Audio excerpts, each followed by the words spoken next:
नमस्कार. 40 वय म्हणजे तसं मिड लाईफ किंवा एखाद्या स्त्रीचं किंवा पुरुषाच्याही आयुष्यातला एक मधला पिरियड. आपण चालत असतो आयुष्यामध्ये. आपल्या आयुष्यामध्ये खूप सुंदर घटना घडत असतात.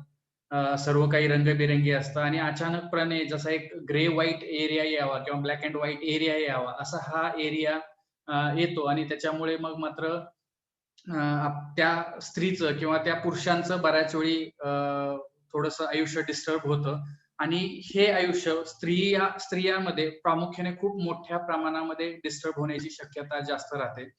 तर आपण या स्त्रियांमध्ये म्हणजे 40शी नंतर ज्या महिला असतात त्यांच्यामध्ये कुठल्या प्रकारचे असे बदल असतात ज्याच्यामुळे त्यांचं आयुष्य डिस्टर्ब होऊ शकतं किंवा त्यांच्यामध्ये मानसिक त्रास निर्माण होऊ शकतो.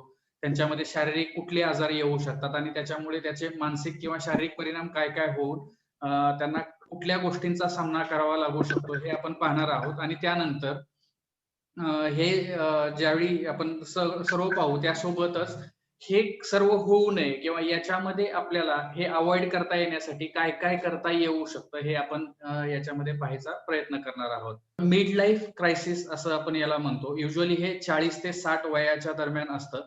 जे स्त्रियांमध्ये पण आणि पुरुषांमध्ये दोघांमध्ये पण हे दिसून येतं. परंतु हे पाहण्यात आलंय, की पुरुषांमध्ये याचा एवढा मोठा फरक पडत नाही. जो जास्त फरक पडतो तो स्त्रियांमध्ये पडतो आणि जवळपास 26% स्त्रियांना ह्या आजार म्हणता येणार नाही, या कंडिशनमधून जावं लागतं. ज्याच्यामध्ये हा एक ग्रुप आहे, की वेगवेगळे जे आजार आहेत, वेगवेगळे ज्या कंडिशन्स आहेत, ते एकत्र होऊन तयार होणारी ही कंडिशन आहे. तर अशा कंडिशनमधून 26% स्त्रियांना हे त्रासदायक ठरू शकतं असं म्हटलेलं आहे.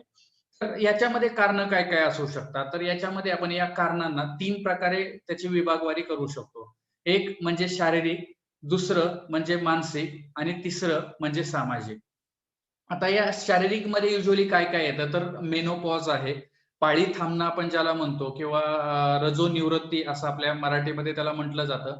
तर ह्या रजोनिवृत्तीच्या वेळी किंवा या पाळी बंद होण्याच्या वेळी स्त्रियांच्या शरीरामध्ये खूप वेगवेगळ्या प्रकारचे बदल होतात आणि त्याच्यातले महत्त्वाचे जे बदल असतात ते म्हणजे स्त्रीयत्वाचं जे हार्मोन असतं, ज्याला आपण इस्ट्रोजन असं म्हणतो. तर ते इस्ट्रोजन किंवा स्त्रीयत्वाचं हार्मोन त्यांच्या शरीरातून कमी व्हायला लागतं. त्यांच्या रक्तातली त्याची लेव्हल कमी व्हायला लागते. त्यासोबत जे दुसरं हार्मोन असतं प्रोजेस्टेरॉन, त्याचीही लेव्हल त्यांच्या शरीरामधली कमी होते. आणि तिसरा जो घटक आहे टेस्टोस्टेरॉन. टेस्टोस्टेरॉन हार्मोन हे प्रामुख्याने पुरुषांमध्ये आढळलं जाणारं हार्मोन आहे. परंतु स्त्रियांमध्येही काही ठराविक अमाउंटमध्ये ते आढळतं, जे की स्त्रीला सेक्स बद्दलची जी इच्छा असते ती निर्माण करण्यासाठी ही जी इच्छा निर्माण होते ती या हार्मोनमुळे तयार होत असते. ती पण त्याही हार्मोनची लेव्हल थोडीशी स्त्रियांमध्ये या वयामध्ये कमी व्हायला लागते. दुसरं जे महत्वाचं आहे ते म्हणजे शारीरिक आजार. बरेचसे वय झाल्यामुळे किंवा शरीर थकत चालल्यामुळे शरीरामध्ये एजिंगचे जे बदल असतात, वय वाढल्यानंतर जे होणारे बदल असतात, ते होणाऱ्या बदलामुळे वेगवेगळ्या प्रकारचे शारीरिक आजार स्त्रियांना व्हायला लागतात आणि ते जर न बरे होणारे आजार असतील, उदाहरणार्थ कॅन्सर असेल किंवा डायबिटीस असेल, शुगर असेल, तर अशा प्रकारचे जे ब्लड प्रेशर असेल, तर अशा प्रकारचे जे आजार असतात, त्या आजारामुळे मग त्यांची मानसिकता अजून ढासळायला लागते आणि शरीरही त्यांचं अजून जास्त खचायला लागतं. मानसिक कारणामध्ये जर आपण बघितलं तर हे जे नात्यामध्ये जो बदल झालेला असतो, की सुरुवातीला आई म्हणून अवती-भोवती घुटमळणारी मुलं जी असतात, ते आता स्वतंत्र व्हायला लागलेली असतात.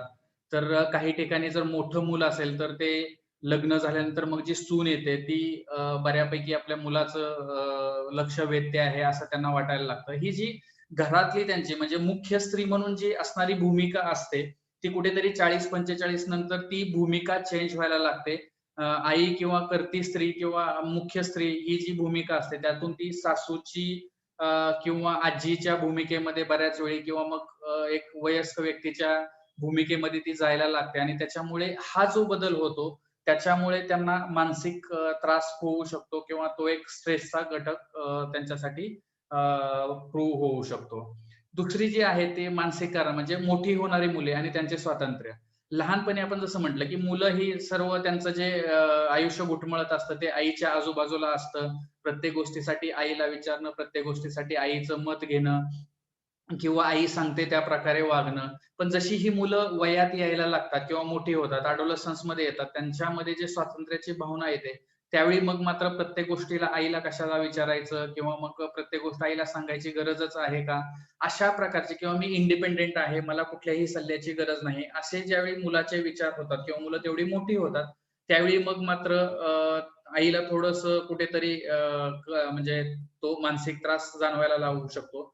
बऱ्याच वेळी ही जी मुलं आहेत 10वी नंतर किंवा 12वी नंतर किंवा पुढच्या ग्रॅज्युएशन, पोस्ट ग्रॅज्युएशनसाठी दुसऱ्या शहरामध्ये जातात, दुसऱ्या ठिकाणी जातात आणि मग मात्र घरामध्ये फक्त नवरा आणि बायको हे दोघंच ते राहतात आणि त्याच्यामध्ये मग मात्र त्यांच्यानंतर एम्प्टीनेस सिंड्रोम असं ज्याला म्हणतात. म्हणजे मुलं घरातून निघून गेल्यानंतर जे दोघंच राहतात, ती जी भावना असते किंवा त्या ज्या फीलिंग्ज असतात किंवा तो जो एक सिंड्रोम असतो त्याला एम्प्टी नेस्ट सिंड्रोम असं म्हणतात. म्हणजे रिकामं घरटं साध्या सोप्या भाषेमध्ये. तर हे जे रिकामं पण असतं ते त्यांना खूप त्रासदायक होत असतं. त्याचा मानसिक त्रास त्यांना अ, होत असतो. जर त्या स्त्रीच्या आयुष्यामध्ये जर घटस्फोट झालेला असेल किंवा ती विधवा असेल किंवा जवळच्या व्यक्तीचा जर मृत्यू झाला, बऱ्याच वेळी आई-वडील वयस्कर झालेले असतात. त्यावेळी कुणाचा त्या व्यक्तीचा जर मृत्यू झाला किंवा मोठ्या भावा-बहिणीचा मृत्यू झाला, तर त्याचा एक मानसिक धक्का त्यांना म्हणजे त्याचा बसू शकतो. त्यांचा जर काही शारीरिक किंवा मानसिक छळ होत असेल, फॉर एक्झाम्पल बऱ्याच वेळी आपल्याकडे गावाकडे किंवा काही शहरामध्येही हसबंड जो असतो तो दारू पिणारा असतो. दारू पिऊन येतो, तिला मारतो किंवा तिचा त्रास होतो. तर तिला आर्थिकदृष्ट्या तिला कमवावंही लागतं आणि बऱ्याच वेळी काही वेळा नवऱ्याला ते दारूसाठी पैसे द्यावेही लागतात. तर अशा प्रकारची जी काही मानसिक कारणं आहेत, त्याच्यामुळे हे मानसिक त्रास या पिरियडमध्ये अजून जास्त वाढतो.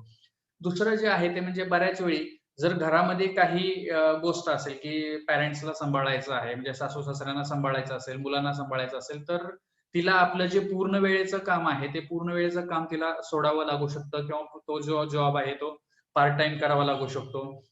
काही वेळेला मुलं जर मोठी झालेली असतील आणि ती मुलं जर कमवत नसतील, तर मग त्यांचं राहण्याचा खर्च, इतर खर्च ह्या सुद्धा गोष्टीकडे त्यांना लक्ष द्यावं लागतं किंवा त्या मुलांचा खर्चही त्यांनाच बघावा लागतो. त्यातून जर एखादा पालक म्हणजे सासू-सासरे असतील किंवा आई-वडील असतील आणि त्यांच्याकडे भाऊ बघत नसेल, तर अशा वेळी त्या पालकांकडे लक्ष देणं, त्यांच्या आजारपणाचा खर्च किंवा इतर खर्च याच्यामध्ये तिचा आर्थिक आर्थिक समस्या निर्माण झाल्यामुळे किंवा आर्थिक तारांबळ झाल्यामुळे तिला मानसिक त्रास होऊ शकतो.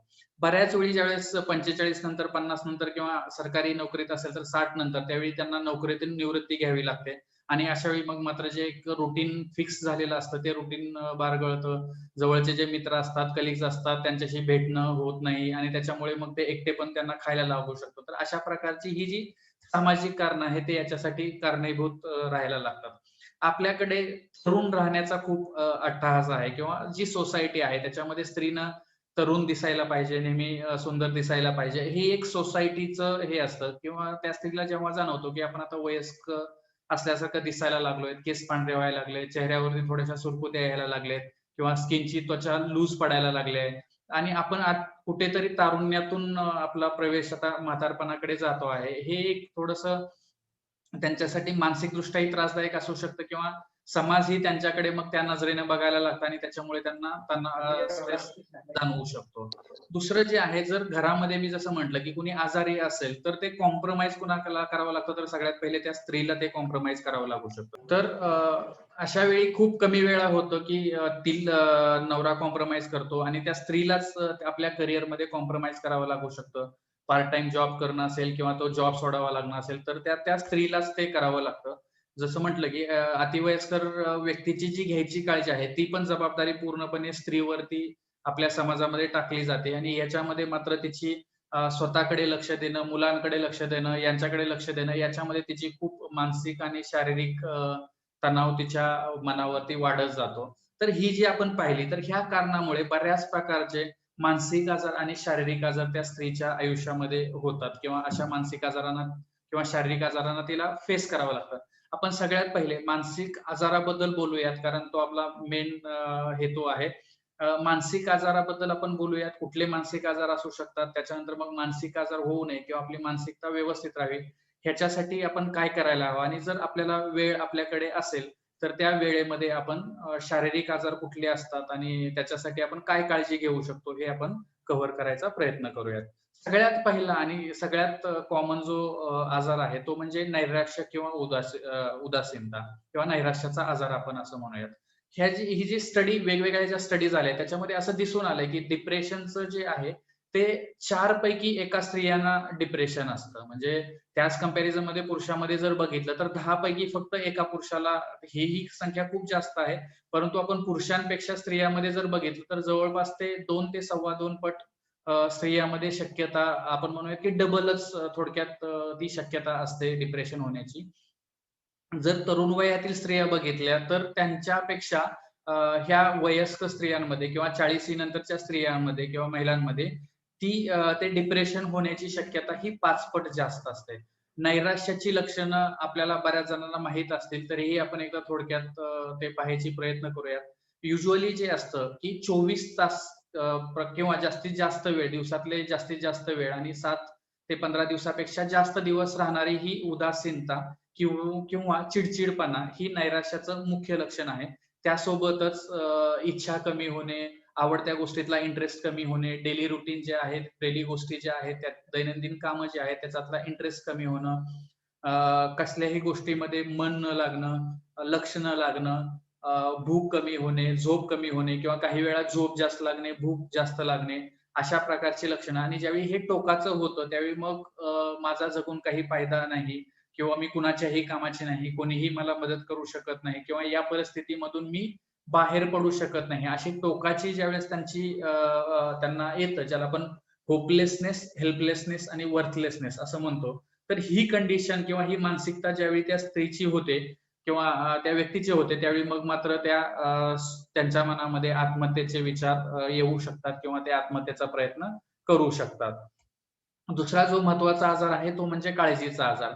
ह्या टप्प्यामध्ये ऑलरेडी त्यांना बऱ्याचशा काळजी असतात, की माझं कसं होईल, मुलाचं कसं होईल, मिस्टरांचं कसं होईल, सगळं व्यवस्थित होईल का, आर्थिक घडी व्यवस्थित बसेल का, अशा नाना प्रकारच्या मुलांच्या करिअरबद्दल, शिक्षणाबद्दल वेगवेगळ्या प्रकारच्या काळजी त्यांना असतात आणि हे जे ज्यावेळी जास्त होतं, त्याचा त्यांच्या दैनंदिन जीवनावरती, पर्सनल आयुष्यावरती, कौटुंबिक आयुष्यावरती ज्यावेळी परिणाम व्हायला लागतो, त्यावेळी आपण त्याला काळजीचा आजार असं म्हणतो. तर याच्यामध्ये अ, सतत किंवा जास्तीत जास्त वेळ काळजी वाटणं, काळजीबद्दलचे विचार येत राहणं, त्यामुळे झोप न लागणं, कॉन्सन्ट्रेट न करू शकणं किंवा त्याचा शरीरावरती परिणाम होणं, म्हणजे सतत लघवीला होते की काय असं वाटणं, मसल्समध्ये ताठरता राहणं, सततची डोकेदुखी, सततचा पित्ताचा त्रास, पोटाचे आजार, अशा प्रकारची शारीरिक लक्षणं किंवा शरीरावरचा परिणाम ह्या काळजीच्या आजारामुळे होऊ शकतो किंवा तशा प्रकारची लक्षणं आपल्याला दिसू शकतात.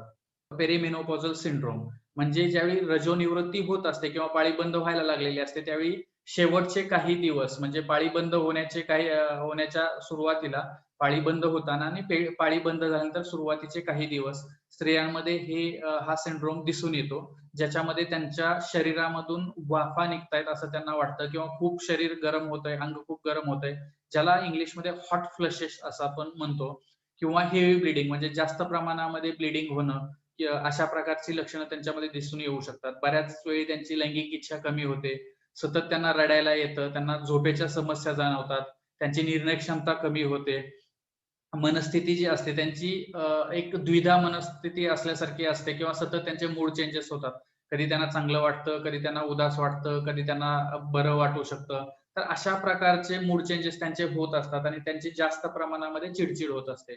डेफिनेटली याचा शरीरावरतीही परिणाम होतो, मानसिक थकवा जाणवतो, शारीरिक थकवा जाणवतो, उत्साहीपणा कमी होतो, डेली जे रुटीन आहे त्याच्यामध्ये त्या ज्या गोष्टी आहेत त्या करायची त्यांची इच्छा राहत नाही.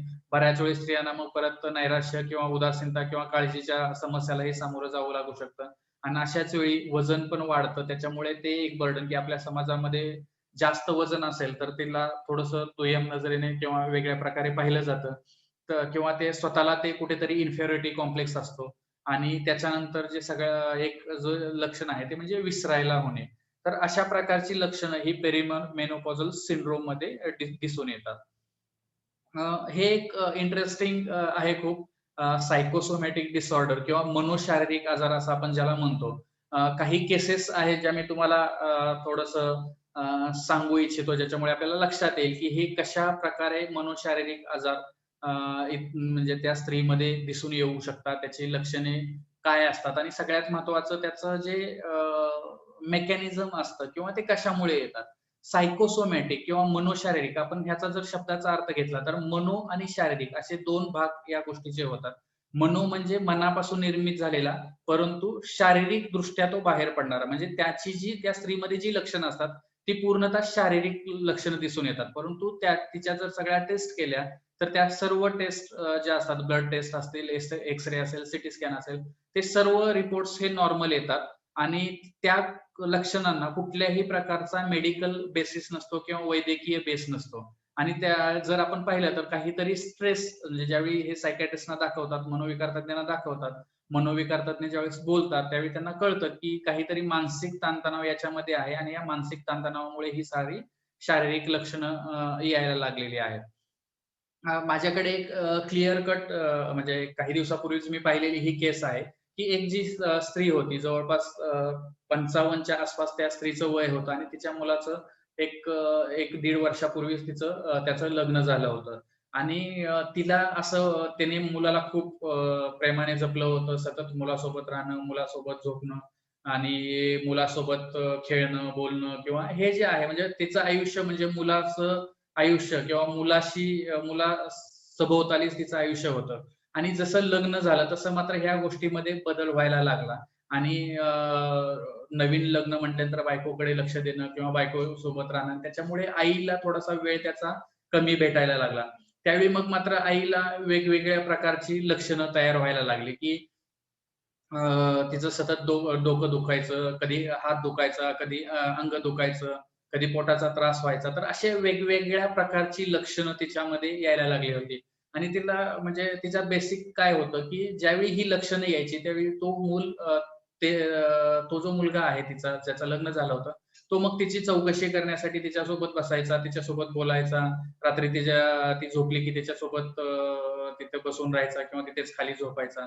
आणि त्याच्यामुळे ह्याच्यामध्ये संबंधामध्ये किंवा एक नवरा-बायकोच्या ह्याच्यामध्ये भांडणं वगैरे यायला लागली होती. ज्यावेळी त्यांना ते सहन झालं नाही किंवा ते खूप टोकाला चाललं, त्यावेळी काउन्सिलिंगसाठी माझ्याकडे आले. त्यावेळी आपण ही जी पूर्ण हिस्ट्री घेतली त्यात हे कळालं आणि ॲक्चुअली त्या दोघांना काउन्सिलिंग सोबतच आईला ह्याची काउन्सिलिंग करणं किंवा तिला गरजेप्रमाणे उपचार देणं हे खूप महत्वाचं होतं. कारण तिची जी लक्षणं होती, ती आता ते असं नाही की ती ढोंग करत होती किंवा ती नाटक करत होती. तर आपलं जे सबकॉन्शियस माइंड असतं, त्या सबकॉन्शियस माइंडमध्ये ज्यावेळेस ह्या अशा प्रकारचे कॉन्फ्लिक्ट्स येतात, त्यावेळी हे शरीर हा जो मानसिक ताणतणाव आहे, ते अशा प्रकारे बाहेर काढण्याचा प्रयत्न ते मन किंवा शरीर करू शकतं. ते शारीरिकदृष्ट्या ते बाहेर निघतं. तर अशा वेगवेगळ्या अजून खूप इंटरेस्टिंग केसेस आहेत, परंतु त्यातल्या त्यात ही एक तुम्हाला मी केस सांगितली आहे. तर अशा प्रकारे की ज्यावेळी विविध प्रकारची शारीरिक लक्षणं येतात, ती सतत लक्षणे बदलत राहतात किंवा जास्तीत जास्त कधी ह्या बॉडी पार्टमध्ये, कधी त्या बॉडी पार्टमध्ये जर असेल किंवा अशा शारीरिक लक्षणाला कुठलाही वैद्यकीय बेस नसेल किंवा जर त्यांच्यामध्ये येणाऱ्या सर्व तपासण्या नॉर्मल असतील आणि काहीतरी स्ट्रेसर त्याच्यामध्ये असेल, तर तो मनोशारीरिक आजार किंवा सायकोसोमॅटिक डिसऑर्डर असण्याची शक्यता जास्त असते. आणि आपण जे बघितलं, की मानसिक कारण एक जे बघितलं, की तिच्या भूमिकेमध्ये होणारा बदल किंवा नात्यामध्ये होणारा बदल, जे आपण आता एक केस डिस्कस केली, तर असं ह्या टप्प्यावरती खूप मोठ्या प्रमाणात होत असतं. आणि त्याच्यामुळे हे सायकोसोमॅटिक डिसऑर्डर या वयोगटामध्ये येण्याची शक्यता जास्त होते. अ, जसं-जसं वय वाढत जातं 50 किंवा 60 युजुअली 60च्या नंतर डिमेन्शिया किंवा स्मृतिभ्रंश या नावाचा आजार व्हायला लागतो. काही जणांमध्ये तो जर फॅमिलियल असेल किंवा फॅमिलीमध्ये जर कोणाला असेल, तर काही जणांमध्ये तो सुरुवात त्याची लवकर पण होऊ शकते. तर डिमेन्शिया किंवा त्याला स्मृतिभ्रंश असं आपण म्हणतो. त्याच्यामध्ये त्या व्यक्तीची जी स्मरणशक्ती आहे किंवा लक्षात ठेवण्याची कॅपॅसिटी आहे, ती हळू कमी व्हायला लागते. ज्या गोष्टी तिचं नातेवाईकाची नावं असतील किंवा काही व्यक्तीची नावं असतील, ठिकाणाची नावं असतील किंवा ठिकाण असेल, पत्ता असेल, तर ह्या गोष्टी त्या हळू विसरायला लागतात. नंतर जसं हे पुढे जातं, मग त्यानंतर मग मात्र स्वतःची काळजी कशी घ्यावी, अंघोळ कशी करावी, जेवण कसं करावं किंवा टॉयलेट कुठे आहे, हे ते विसरायला लागतात. बऱ्याच वेळी त्यांना आपला पत्ता आठवत नसल्यामुळे ते घरातून कुठेतरी बाहेर जातात आणि त्यांना यायचा रस्ता सापडत नाही आणि त्याच्यामुळे त्यांना त्यांच्यासाठी ते त्रासदायक ठरू शकतं.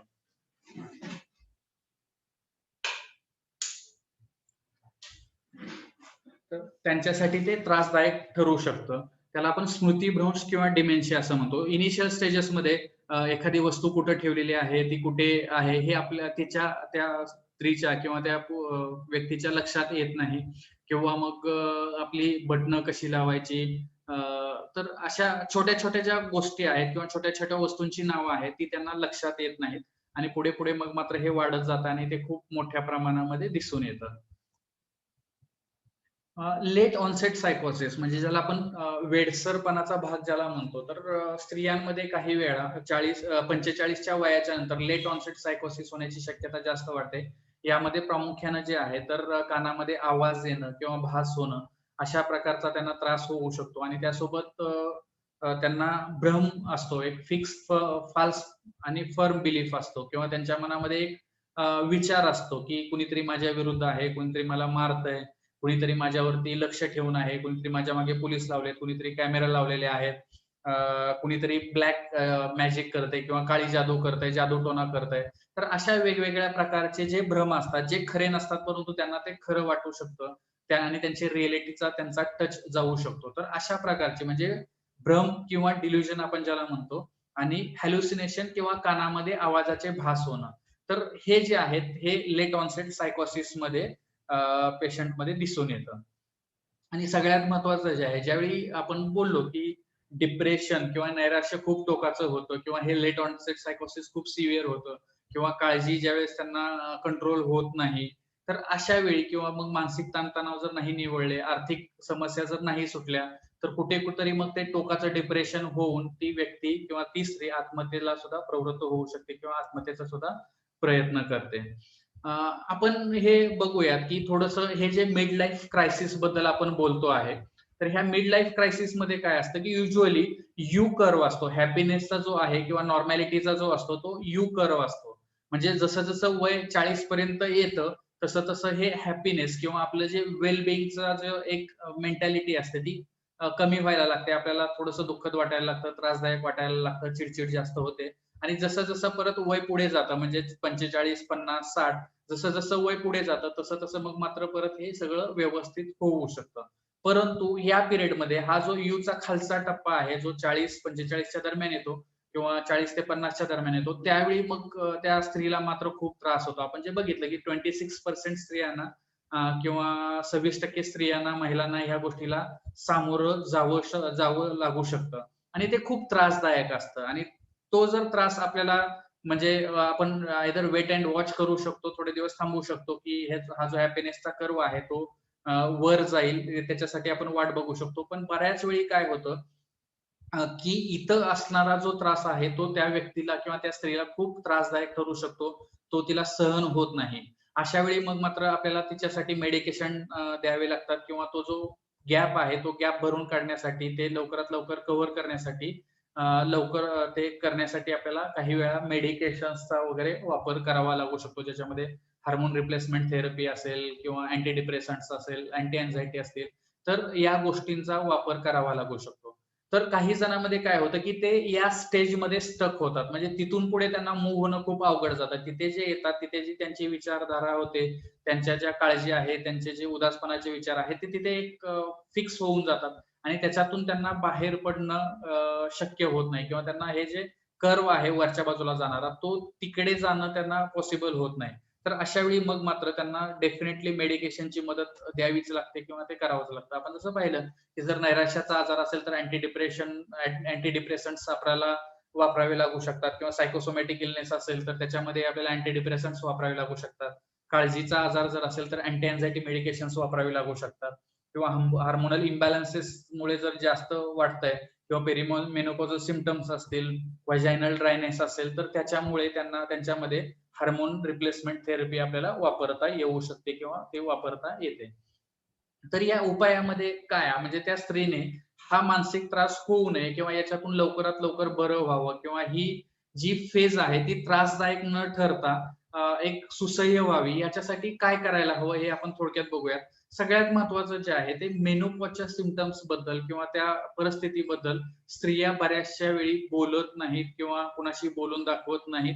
तर हे खूप महत्त्वाचं आहे, की तुम्हाला जो त्रास होतोय तो कुणाशी तरी शेअर करणं किंवा त्याच्यासाठी सल्ला घेणं, त्याच्यासाठी असणारे उपचार बद्दल विचार करणं किंवा तो उपचार घेणं हे खूप महत्वाचं आहे. कारण जसं म्हटलं, की काही जणांना हा त्रास खूप भयंकर होऊ शकतो किंवा खूप ते त्रासदायक ठरू शकतं. अशा वेळी मात्र ते लक्षणं कमी करणं किंवा तो त्रास कमी करणं हा मूळ उद्देश असतो आणि त्याच्यासाठी मग मात्र उपचार तिने घेणे गरजेचं असतं. आणि हे उपचार त्याच वेळी तिला मिळू शकतात, ज्यावेळी ती ह्या मेनोपॉज बद्दल किंवा ह्या होणाऱ्या त्रासाबद्दल ती बोलेल किंवा त्याच्यासाठी सल्ला घ्यायचा प्रयत्न करेल. बऱ्याच वेळी काय होतं, की हे सामाजिक तिचा जो रोल आहे, की मुलाकडे बघायचंय, स्वतःकडे बघायचंय किंवा पॅरेंट्सकडे बघायचं आहे. जर ती काम करणारी असेल, तर मग ते कामाकडेही लक्ष द्यायचं आहे. अशा वेळी ही जी जगलिंग असते किंवा हे जे सर्व सांभाळावं लागतं, हे जे सगळं बॅलन्स करावं लागतं, त्याच्यामध्ये तिच्या स्वतःकडे दुर्लक्ष होण्याची शक्यता खूप जास्त असते. तर स्वतःच्या आरोग्याकडे लक्ष देणं हे त्या स्त्रीने खूप महत्वाचं आहे, खूप गरजेचं आहे. आता ह्या आरोग्याकडे लक्ष देण्यामध्ये खूप वेगवेगळ्या गोष्टी येऊ शकतात. त्या आपण थोड्या वेळात बघूया. सगळ्यात महत्वाचं जे आहे ते म्हणजे जर आपल्याला कुठेतरी ह्या सगळ्या गोष्टीमध्ये हे सर्व बॅलन्स करताना जर आपल्याला मानसिक किंवा शारीरिक ताणतणाव जर येतोय, असं जर कुठे वाटत असेल, तर ते ओळखायला शिकणं खूप महत्वाचं आहे. जर आपण ते ओळखू शकू तर तरच आपण ते बोलू शकू आणि त्यानंतरच आपल्याला उपाय त्याच्यावरती किंवा त्याच्यावरती उपचार घेता येऊ शकतात. सो हे ओळखायला शिकणं हे खूप महत्वाचं आहे. जर असं जाणवत असेल, जर त्यांना त्रास होत असेल, तर रिलॅक्सेशनच्या ज्या वेगवेगळ्या टेक्निक आहेत, प्रोग्रेसिव्ह मसल रिलॅक्सेशन टेक्निक आहे. तुम्ही YouTube वरतीही याचे व्हिडिओ तुम्हाला भेटू शकतात. तर हे वेगवेगळ्या प्रकारचे जे रिलॅक्सेशन टेक्निक आहेत किंवा डीप ब्रीथिंग टेक्निक आहे किंवा आपल्याकडे योगा आहे, प्राणायाम आहे. तर अशा प्रकारचे जे वेगवेगळ्या प्रकारच्या रिलॅक्सेशन टेक्निक आहेत, त्या किंवा व्यायाम आहेत, जिम आहे. तर अशा प्रकारचे अ, गोष्टींचा आपण त्याच्यासाठी वापर करू शकतो, ज्याच्यामुळे आपल्या तब्येतीकडे किंवा आपल्या आरोग्याकडे आपण लक्ष देऊ शकतो. सगळ्यात महत्त्वाचं जे आहे ते ह्या 3 गोष्टी खूप महत्त्वाच्या आहेत. म्हणजे कुठल्याही वयामध्ये असो, अ, वयात येणारं मूल असेल किंवा तरुण मुलं किंवा मुली असतील किंवा वयस्क असतील किंवा त्याच्या पुढचे जे 50-60च्या पुढचे आहेत, तर सगळ्यांसाठी ह्या 3 गोष्टी म्हणजे कुठल्याही वयामध्ये ह्या 3 गोष्टी खूप महत्त्वाच्या आहेत. एक म्हणजे व्यायाम, दुसरं म्हणजे आहार. आता या आहारामध्ये ते बॅलन्स डायट असणं खूप महत्त्वाचं आहे. सर्व प्रकारची प्रथिनं जास्तीत जास्त त्याच्यामध्ये असायला हवी. कॅल्शियम सप्लिमेंट, व्हिटॅमिन्सचे सप्लिमेंट्स त्याच्यातून त्या अन्नातून जायला हवीत किंवा ते चांगले सोर्सेस असायला हवं आणि जर ते आहारातून भेटत नसेल, तर त्यावेळी मग मात्र काही जणांना न्यूट्रिशनची सप्लिमेंट्स म्हणजे कॅल्शियमचे औषधं, मल्टीव्हिटॅमिन्सची औषधं किंवा काहीतरी सप्लिमेंट्स त्यांना प्रोटीन्सचे सप्लिमेंट्स त्यांना घ्यावे लागू शकतात.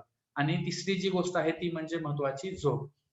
बऱ्याच वेळी स्त्रीचं आपल्या म्हणजे हे सगळं करत असताना स्वतःच्या झोपेकडे दुर्लक्ष होतं, झोपायला उशीर होतो, सकाळी लवकर उठून मुलांचा डब्बा करावा लागतो किंवा अजून काहीतरी कामं असतात. तर अशामध्ये तिच्या स्वतःच्या झोपेकडे दुर्लक्ष व्हायची खूप शक्यता असते. त्यामुळे आपल्या झोपेकडे लक्ष देणं किंवा पुरेशी झोप कशी करता येईल ते बघणं खूप गरजेचं आहे. जर रात्री आपण पुरेशी झोप घेऊ शकत नसू, तर थोडंसं दुपारच्या वेळी आराम करणं किंवा थोडासा वेळ झोपणं, तरीही ते म्हणजे घातक असलं दुपारी झोपणं जास्त वेळ, तरीही थोडासा आराम तरी आपल्याला करायला हवं किंवा ती झोप भरून काढण्याचा प्रयत्न जर रात्री झोप मिळतच नसेल, तर ते दुपारी भरून काढणं हे खूप गरजेचं असतं. गरज असेल किंवा जास्त त्रासदायक होत असेल, मानसिक ताणतणाव जाणवत असेल, तर काउन्सिलिंग किंवा समुपदेशन अ, घेणं हे खूप गरजेचं ठरू शकतं किंवा महत्त्वाचं ठरू शकतं. अ, सगळ्यात महत्त्वाचं काय आहे, की तुम्ही एकट्या नाहीयेत. ह्या परिस्थितीमधून जाणारी ती स्त्री ही एकटी नाहीये. अशा बऱ्याच स्त्रिया आहेत. आपण जे बघितलं, की 26% स्त्रियांना हा त्रास जाणवतो. तर अशी जी सर्व स्त्रिया आहेत, तर त्या अशा प्रकारच्या स्त्रियांना ग्रुप थेरपी दिली किंवा त्यांचा अनोनिमस जर ग्रुप असेल, ते एकमेकांशी कॉन्टॅक्टमध्ये असतील, तर त्याच्यासाठी काय करता येऊ शकतं, काय करायचं, काय काळजी घ्यायची, अशा प्रकारच्या विचारांची देवाण-घेवाण होऊ शकते किंवा मी एकटी नाहीये, अशी फिलिंग त्यांच्यामध्ये निर्माण होऊ शकते आणि अशा प्रकारे ही गोष्ट त्याच्यामध्ये महत्त्वाची ठरू शकते. सगळ्यात महत्त्वाचं एक जी गोष्ट आहे ती म्हणजे 40शी नंतर किंवा 45शी नंतर स्त्रियांना असं वाटतं, की आता माझी पाळी बंद झाली म्हणजे मी सेक्शुअली ॲक्टिव्ह राहू शकत नाही किंवा सेक्सची इच्छा कमी होईल किंवा सेक्सची कॅपॅसिटी कमी होईल. अशा प्रकारचे बरेचसे गैरसमज त्यांच्या मनामध्ये येत असतात किंवा आता जी सामाजिक आहेत, की आता मला 2 मुलं झालेत, आमची फॅमिली कंप्लीट झाली, आम्हाला मूल नकोय, तर आम्ही कशाला सेक्स करायचा? किंवा बऱ्याच वेळी असं असतं की ती मोठी मुलं झालेली असतात आणि ते त्यांच्यासोबतच झोपत असतात. तर मग त्यांच्या समोर कसा सेक्स करायचा किंवा ती बाजूला झोपली असताना कसा सेक्स करायचा, अशा वेगवेगळे प्रकारचे प्रश्न त्यांच्या मनात असतात किंवा वेगवेगळ्या प्रकारचे गैरसमज त्यांच्या मनामध्ये असतात. त्यातच आपण जे पाहिलं की इस्ट्रोजनची लेव्हल कमी होते, प्रोजेस्टेरॉनची लेव्हल कमी होते, टेस्टोस्टेरॉनची लेव्हल कमी होते. तर ते टेस्टोस्टेरॉनची लेव्हल कमी झाल्यामुळे मुळातच इच्छा कमी झालेली असते. त्यात इस्ट्रोजन लेव्हल कमी झाल्यामुळे व्हाजायनल ड्रायनेस यायला लागतो. म्हणजे जी संबंध करताना जी व्हाजायनामध्ये सिक्रिशन्स तयार होणं गरजेचं असतं, ती सिक्रिशन्स कमी व्हायला लागतात आणि तो ड्रायनेस येतो, ज्याच्यामुळे संबंध करणं हे त्रासदायक होऊ शकतं किंवा संबंध करताना त्या स्त्रीला त्रास होऊ शकतो. त्यामुळे त्या त्या त्रासामुळे तिची इच्छा अजून कमी होऊ शकते. तर हे जे गैरसमज आहे त्या स्त्रीने किंवा त्या कपलने डॉक्टरांकडे जाऊन किंवा सेक्सॉलॉजिस्टकडे जाऊन हे गैरसमज दूर करणं गरजेचं असतं. दुसरं जे महत्वाचं आहे, की आता मुलं ज्यावेळेस बाहेर गेलेली असतात, शिकण्यासाठी गेलेली असतात किंवा आता कुठे दोघं सेटल झालेले असतात व्यवस्थितपणे. एवढे दिवस जे धावपळ पैसे कमवण्यासाठी, घर बांधण्यासाठी ही जी धावपळ झाली असते, ती कुठेतरी सेटल झालेलं असतं. तर एकमेकाला वेळ द्यायला चालू करणं हे गरजेचं असतं. अ, दुसरं की आता बऱ्याच वेळी स्त्रियांची पाळी बंद होते, त्यावेळी ते सेक्स लाईफ कुठल्याही भीतीविना किंवा रोमॅन्स जे आहे ते कुठल्याही भीतीविना एन्जॉय करू शकतात. कारण प्रेग्नन्सी राहायची चान्सेस खूप कमी झालेले असते. जर तुमचा ॲटिट्यूड जर सेक्सबद्दल चांगला असेल, तर डेफिनिटली तुम्ही ते भीतीविना एन्जॉय करायचा प्रयत्न करू शकता किंवा तो डेफिनिटली करू शकता. बऱ्याच वेळी या वयामध्ये मी जसं म्हटलं, की इस्ट्रोजन लेव्हल कमी झाल्यामुळे, टेस्टोस्टेरोन लेव्हल कमी झाल्यामुळे स्त्रीमध्ये किंवा पुरुषामध्येही एक सिमिलर अँड्रोपॉज नावाचा जो भाग आता रिसर्च केला जातो किंवा स्टडी केला जातो. त्याच्यामध्येही टेस्टोस्टेरोन लेव्हल कमी झाल्यामुळे त्यांची सेक्शुअल जी कॅपॅसिटी असते, ती कमी होते किंवा त्यांचं इच्छा कमी होते किंवा डायबिटीज, ब्लड प्रेशर असे वेगवेगळ्या प्रकारचे जे आजार आहेत, त्याच्यामुळे त्यांच्यामध्ये वेगवेगळ्या प्रकारच्या समस्या आहेत. जसं की इरेक्टाईल डिस्फंक्शन आहे किंवा प्रीमॅच्युअर इजॅक्युलेशन आहे, म्हणजे शीघ्रपतन आहे. अशा प्रकारच्या समस्या, लैंगिक समस्या त्या पुरुषांना किंवा स्त्रियांना जाऊ शकतात. तर अशा वेळी कुठल्याही प्रकारचा संकोच न बाळगता किंवा लाज न ठेवता त्यांनी सेक्सॉलॉजिस्टला दाखवणं आणि त्याचा उपचार करून घेणं हे खूप गरजेचं असतं. कारण ह्या पिरियडमध्ये जर रोमॅन्टिक लाईफ किंवा सेक्शुअल लाईफ ही जर हॅपी राहू शकली, तर एकंदरीतच तुमचं लाईफ हॅपी होण्याचं किंवा एक चांगलं होण्याची शक्यता जास्त वाढते. बऱ्याच वेळी आपण जे मग पाहिलं, की निवृत्त जे ज्या स्त्रिया निवृत्त होतात, 40शी नंतर असेल किंवा 50-60च्या नंतर ज्यावेळी त्या निवृत्त होतात, तर त्यावेळी मग मात्र त्यांना ते खूप त्रासदायक ठरू शकतं, की एवढे दिवस ॲक्टिव्ह राहिलेले अचानकपणे म्हणजे ते ॲक्टिव्हिटीज कमी होतात, लोकांमध्ये जाणं कमी होतं, एकटं-एकटं वाटू शकतं आणि अशा वेळी मग मात्र काही जे उपाय आहेत किंवा काही ज्या गोष्टी आहेत, त्या त्या स्त्रीने लक्षात घ्यायला एक सगळ्यात महत्वाचं जे आहे ते म्हणजे शारीरिकरित्या व मानसिकदृष्ट्या त्या स्त्रीनं ऍक्टिव्ह राहणं हे खूप गरजेचं आहे. तुम्ही ज्या गोष्टी एवढे दिवस करू शकलेल्या नव्हता, त्या गोष्टीसाठी तुम्ही वेळ काढू शकता किंवा ज्या गोष्टी करायला वेळ भेटत नव्हता, त्याच्यासाठी आता तुमच्याकडे पुष्कळसा वेळ आहे. तर त्या गोष्टी ते तुमची एखादी रेसिपी शिकणं असेल किंवा एखादी हॉबी शिकणं असेल किंवा एखादा स्किल शिकणं असेल, एखादा म्युझिकल इन्स्ट्रुमेंट शिकणं असेल, पेंटिंग असेल, ड्रॉइंग असेल, लिहिणं असेल किंवा पुस्तकं वाचणं असेल, तर अशा वेगवेगळ्या प्रकारचे जे छंद आहेत, ते छंद आपण जोपासू शकतो किंवा त्या गोष्टी आपण करायला घेऊ शकतो. जुनी जी नाती आहेत, आपल्याला बऱ्याच वेळी धावपळीमध्ये आपण जे बघितलं होतं, की आपल्या आयुष्यामध्ये अ, त्यांना अ, अ, वेळ भेटलेला नसतो किंवा वेळ देता येत नसतो. तर ही जुनी नातं जोपासायचा प्रयत्न ते करू शकतात. त्यांना भेटायला जाऊ शकतात किंवा नवीन नाती सुद्धा तयार करू शकतात. जे कॉलनीमध्ये आहेत तिथे लोकांशी बोलणं, भेटणं अशा प्रकारचे जाऊन ते नवीन नाती करू शकतात. सर्वांना भेटण्याचा प्रयत्न ते करू शकतात. जर वेळ भेटत असेल तर एकमेकांसोबत किंवा फॅमिलीसोबत ते ट्रिपचं ऑर्गनाइज करू शकतात. डिपेंड्स म्हणजे आता ह्या ज्या गोष्टी मी सांगतोय त्या आयडियल गोष्टी आहेत. सगळ्याच गोष्टी सगळ्यालाच जमतील असं नाही. याच्यातल्या काही गोष्टी आपल्याला जमू शकतात. काही गोष्टीसाठी आर्थिक पाठबळ जर तुमच्याकडे असेल, तर त्या तुम्ही करू शकता. जर आर्थिक पाठबळ नसेल, तर छोट्या-छोट्या गोष्टी किंवा ज्याला खर्च येत नाही. मी जसं म्हटलं, की कॉलनीमध्ये सर्वांना जाऊन भेटायला आपल्याला कुठल्याही प्रकारचा खर्च येत नाही. बाहेर फिरायला जायचंय, दुसऱ्या राज्यात फिरायला जायचंय, दुसऱ्या देशात फिरायला, याला आर्थिक पाठबळ असणं खूप गरजेचं आहे. सो ह्या ज्या मी गोष्टी सांगतो, ते प्रत्येकासाठी प्रत्येक गोष्ट नाहीये. वेगवेगळ्या आर्थिक घटकानुसार, वेगवेगळ्या कंडिशन्सनुसार किंवा ज्यांना शारीरिक आजार असतील, तर त्यांना कदाचित मी ज्या पुढच्या काही सहलीला जा, ट्रिपला जा किंवा ट्रेकिंगला जा, अशा गोष्टी कदाचित त्यांना जमणार नाही. तर वेगवेगळ्या कंडिशननुसार आपल्याला जे जमेल ते जास्तीत जास्त करणं आणि आपल्याला खुश राहणं किंवा आपल्याला खुश ठेवणं आणि हा जो पॅच आहे याच्यातून बाहेर तो यू कर्व मध्ये वरच्या बाजूला येईपर्यंत आपण राहणं हे खूप गरजेचं असतं.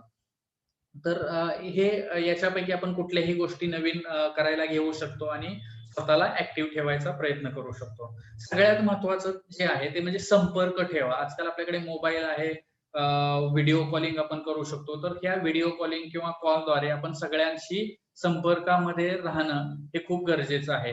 वेळोवेळी संपर्क करा. तुमच्या तब्येतीबद्दल तुमच्या मुलांना, मुलींना जर ती बाहेर कुठेतरी शिकायला गेली असतील किंवा तुमचा अजून कोणी नातेवाईक बाहेर असतील, तर जे तुमचे केअरटेकर आहेत, तर त्यांना थोडंसं तुमच्या तब्येतीबद्दल मध्ये-मध्ये माहिती देणं गरजेचं आहे. तुम्ही डॉक्टरांकडे जाऊन आला असाल, तर त्याच्याबद्दल माहिती देणं गरजेचं आहे. जर तुम्हाला काही मानसिक किंवा शारीरिक त्रास होत असेल, तर ते त्यांना त्या व्यक्तींना सांगणं गरजेचं आहे आणि जर गरज असेल तर त्यांना घेऊन जा तुमच्यासाठी त्यांना डॉक्टरांकडे घेऊन जायला त्यांना सांगणं किंवा त्यांना विचारणं हे गरजेचं आहे आणि त्यांच्या मदतीने डॉक्टरांची किंवा मनोविकार तज्ञाची मदत घेणं गरजेचं आहे. एक 2012 मध्ये ही एक स्टडी करण्यात आली होती. ती आपल्याकडे नाही, अमेरिकेमध्ये झालेली स्टडी आहे.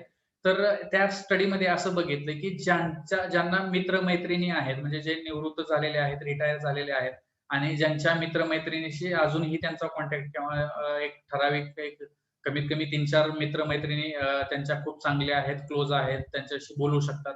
अशा जर मित्र-मैत्रिणी असतील, तर त्यांच्याशी बोलल्यानंतर त्यांना जास्त खुश वाटतं, त्यांना जास्त चांगलं वाटतं. त्यांचा आयुष्याकडे बघण्याचा दृष्टिकोन हा चांगला असतो. आणि हे एवढं महत्वाचं म्हटलं गेलंय, की फॅमिली मेंबरला बोलून जेवढा आपल्याला आनंद किंवा खुश वाटत नाही, त्यापेक्षा जास्त पटीमध्ये त्या स्त्रीला आपल्या मित्र-मैत्रिणीशी बोलल्याने वाटू शकतं. ज्यांच्यामध्ये एम्प्टीनेस सिंड्रोम आपण बघितलं, की एम्प्टीनेस सिंड्रोम मध्ये ज्यावेळी आपली मुलं किंवा मुली मोठ्या होतात आणि ते बाहेरच्या राज्यामध्ये किंवा बाहेरच्या शहरामध्ये शिकायला जातात आणि इथे फक्त दोघं जणच राहतात, तर त्यावेळी मग ते एक रिकामपण जे असतं ते त्या स्त्रीला खायला उठू शकतं. तर अशा वेळी काही वेगवेगळ्या नवीन गोष्टी त्या करायला घेऊ शकते. एकतर जर आपल्याकडे वेळ असेल, तर आपण एखाद्या एन-जी-ओशी किंवा एखाद्या संस्थेशी स्वतःला जोडून घेऊ शकतो. आपला जो वेळ आहे तो किंवा आपल्या ज्या स्किल्स आहेत, त्या आपल्या स्किलचा वापर किंवा वेळेचा वापर आपण अशा ठिकाणी सर्व्हिस देण्यासाठी करू शकतो. ज्याच्यामुळे आपल्याला स्वतःलाही ते चांगलं वाटू शकतं आणि त्याच्यातून काहीतरी चांगलं घडूही शकतं. वेगवेगळ्या प्रकारच्या जे सामाजिक सेवा देणाऱ्या संस्था आहेत, त्या तुम्ही जॉइन करू शकता किंवा स्वतःच्या लेव्हलवरती जेवढं तुम्हाला सामाजिक सेवा करता येईल तेवढं तुम्ही करायचा प्रयत्न करू शकता. जर तुमची आर्थिक परिस्थिती व्यवस्थित असेल, तर तुम्ही नवीन ठिकाणी फिरायला जाऊ शकता. एखादा क्लब जॉइन करू शकता. जर तुमच्याकडे पैसे नसतील आणि तुम्हाला सामाजिक सेवा करायला आवडत नसेल, तुम्ही घरच्या घरी किंवा आजूबाजूलाच घराच्या जवळपास राहायचं असेल, तर तुम्ही कॉलनीतल्या मुलांसाठी ऍक्टिव्हिटी घेऊ शकता. त्यांना वेगवेगळे जुने खेळ शिकवू शकता. आजकालची मुलं आहेत ती इंटरनेट किंवा मोबाईल ह्यात खूप गुंतलेली आहेत. तर त्यांना जर हे ऑप्शन्स आपण निर्माण करून देऊ शकलो, दररोज 1-2 तासासाठी जरी वेळ आपल्याला ह्या कॉलनीतल्या मुलांसाठी किंवा यांच्यासाठी देता आला, तर कदाचित त्याचा आपल्यालाही फायदा होतो आणि त्यांनाही फायदा होतो आणि कुठेतरी हे जे रिकामपण आपल्या मनामध्ये निर्माण झालेलं असतं किंवा मुलांची आठवण असते, ती जी आहे ती कमी व्हायला ह्या गोष्टीमुळे मदत होऊ शकते. जर तुम्ही एज्युकेटेड असाल, तर तुमच्या कॉलनीतल्या मुलांना तुम्ही फ्रीमध्ये किंवा काही पैसे घेऊन सुद्धा तुम्ही मोफत ट्युशन्स घेऊ शकता किंवा काही त्यांना ट्युशन्स देऊ शकता. जर जमत असेल, तुम्हाला आवडत असेल, तर निसर्गाच्या सानिध्यात जाणं हे खूप चांगलं आहे, की जे व्यक्ती असं बघितलंय, की जे निसर्गाच्या सानिध्यात जातात किंवा दररोज फिरायला जातात, बाहेर पडतात, तर त्यांचा एक ओव्हरऑल मूड आणि आपल्या आयुष्याकडे बघण्याचा दृष्टिकोन हा खूप चांगला असतो. तर डेफिनेटली ते मूड चांगला करते. आपल्या आयुष्याकडे आपला जो बघण्याचा दृष्टिकोन असतो, त्याच्यामध्ये ते बदल करते. आपण वेगवेगळ्या प्रकारचं तुमच्या आजूबाजूच्या एन्व्हायरमेंट प्रमाणे तुम्हाला ज्या पॉसिबल गोष्टी आहेत त्याच्याप्रमाणे तुम्ही यापैकी कुठल्याही गोष्टी करू शकता, की तुम्ही नदीकिनारी जाऊ शकता, समुद्रकिनारी जाऊ शकता. तिथं जाणं, बसणं, फिरणे किंवा वॉकिंगला जाणं, ह्या गोष्टी तुम्ही करू शकता. जर तुम्हाला आवडत असेल, तर तुम्ही जंगल सफारीला जाऊ किंवा आर्थिक पाठबळ तसं असेल, तर जंगल सफारीला तुम्ही जाऊ शकता. पावसाळी सफरसाठी तुम्ही जाऊ शकता किंवा पावसाळ्यात तुम्ही बाहेर कुठेतरी आसपास फिरायला जाऊ शकता. ट्रेकिंगला जाऊ शकता. दररोज सकाळी आहे. सगळ्यात सोपं आहे, की आपण जे सकाळी उठून दररोज बाहेर चालायला जाणं किंवा जॉगिंगला जाणं. 1 तास जर आपण फिरून आलो, तर डेफिनेटली ते आपल्याला पूर्ण दिवसभरासाठी बूस्ट करू शकतं किंवा त्या स्त्रीला ते पूर्ण दिवसभरासाठी बूस्टअप करू शकतं.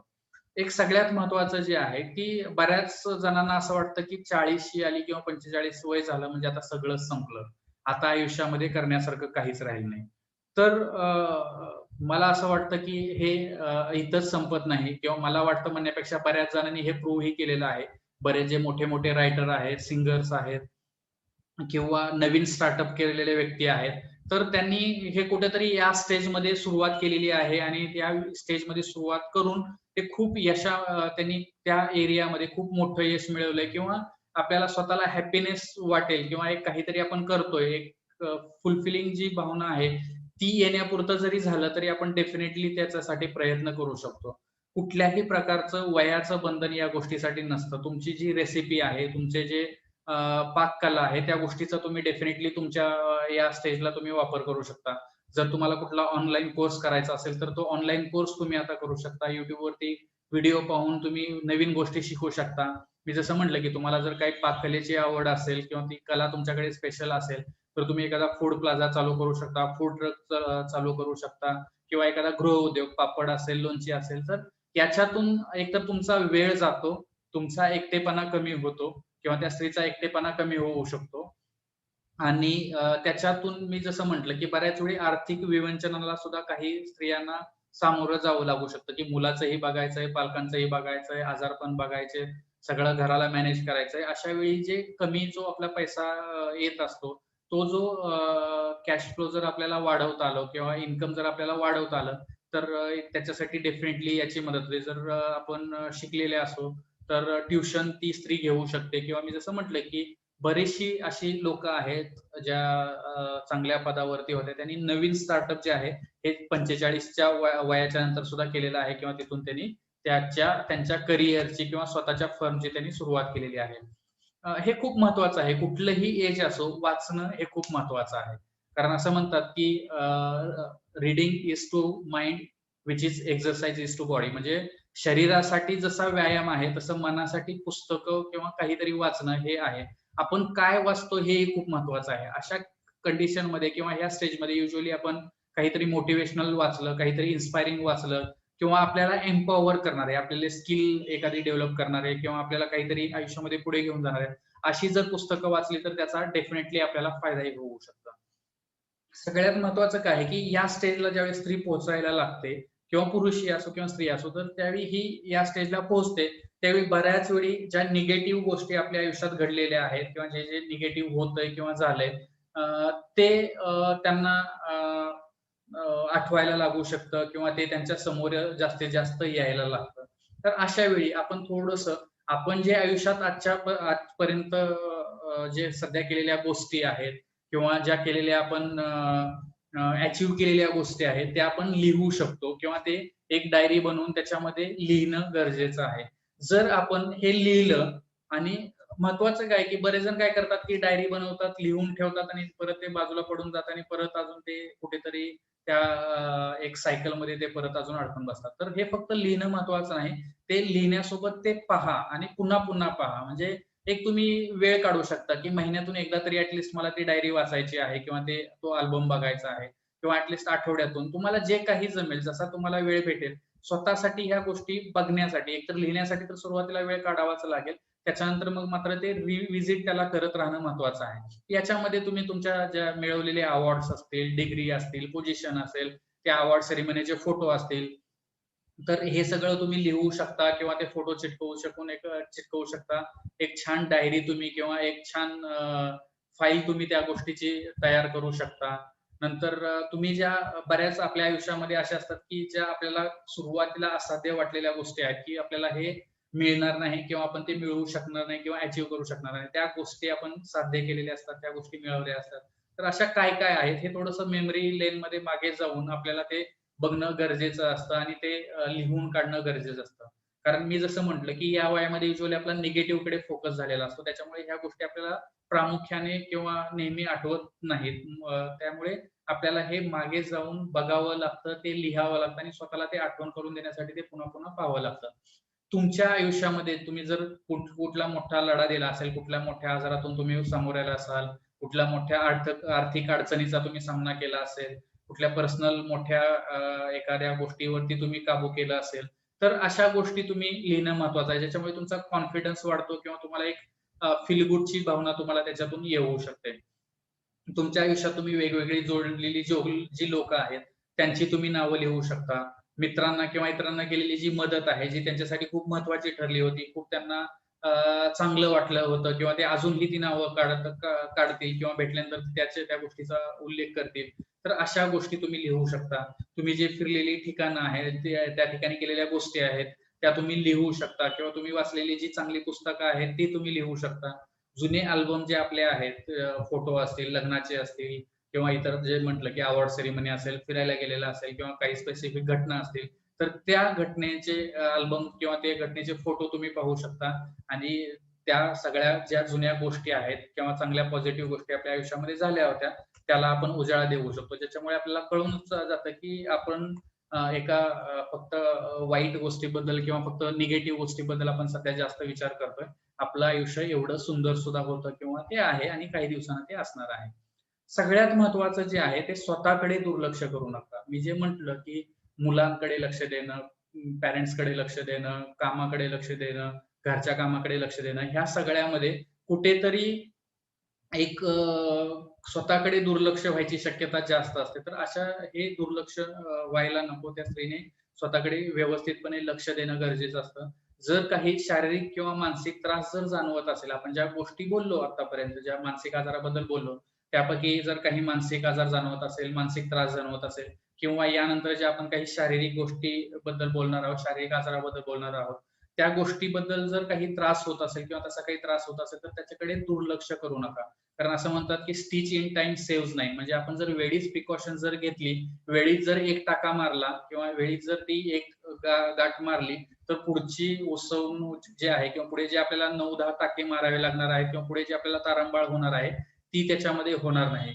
आणि त्या दृष्टीने जर आपल्याला जो काही त्रास होतोय, मानसिक असेल तर मनोविकार तज्ञाला किंवा जर शारीरिक असेल तर शारीरिक आजारांच्या डॉक्टरना हे दाखवून त्याचा उपचार करणं गरजेचं आहे किंवा त्यासाठी सल्ला घेणं गरजेचं आहे. अ, इथे जी माझी एक फेमस कविता आहे किंवा मला जगण्याची फिलॉसॉफी ज्या 4 ओळीने शिकवलं. 4च ओळी आहेत, पण त्याच्यात सगळं आयुष्य सामावलेलं आहे, की जगण्यावरती प्रेम कर, जग फार सुंदर आहे.